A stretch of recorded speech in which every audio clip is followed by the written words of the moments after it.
बार्शी तालुक्यातील शेळगाव आर येथील शेरखानी वस्तीवर मंगळवारी दुपारी हृदयद्रावक घटना घडली। ट्रॅक्टरमध्ये 4 वर्षीय मुलगा खेळत असताना अचानक ट्रॅक्टर विहिरीत कोसळल्याने शिवराज संदीपान शेरखाने या निष्पाप बालकाचा दुर्दैवी मृत्यू झाला। या बालकाला वाचवण्यासाठी ग्रामस्थ, प्रशासन आणि सामाजिक कार्यकर्त्यांनी तब्बल 12 तास अथक संघर्ष केला, परंतु हे प्रयत्न अपयशी ठरले। ही घटना शेळगाव आर ते कळमण रस्त्यावरील शेरखानी वस्तीजवळ घडली।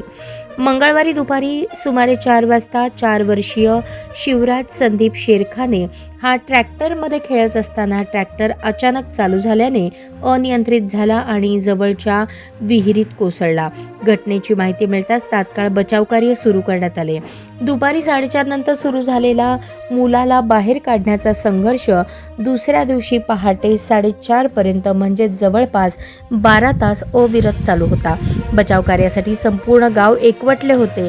या बचाव मोहिमेसाठी गावातील लोकांनी एकजूट दाखवली।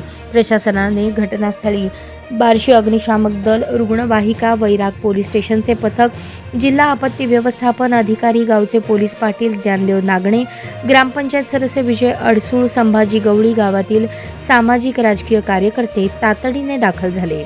सुरुवातीला गावातील काही लोकांनी विहिरीतील पाण्याचा अंदाज घेण्यासाठी आणि बालकाला काढण्याच्या हेतूने पाण्यात उड्या मारल्या। नंतर तांत्रिक प्रयत्न आणि पाणी उपसा सुरू केला। क्रेन बोलावून क्रेनच्या सहाय्याने गळ टाकून ट्रॅक्टर आणि मुलाला वर काढण्याचा प्रयत्नही करण्यात आला, मात्र त्यात यश आले नाही। विहिरीतील पाण्याचा उपसा मोठ्या प्रमाणावर करण्यात आला। कामासाठी 5 ते 6 HP मोटारी कार्यान्वित करण्यात आल्या। रात्री 3 वाजेपर्यंत पाणी पूर्णपणे काढले गेले। अखेरीस विहिरीच्या सुमारे 50 ते 60 फूट खोल तळाशी पडलेला ट्रॅक्टर आणि बालक शिवराज याचा शोध लागला।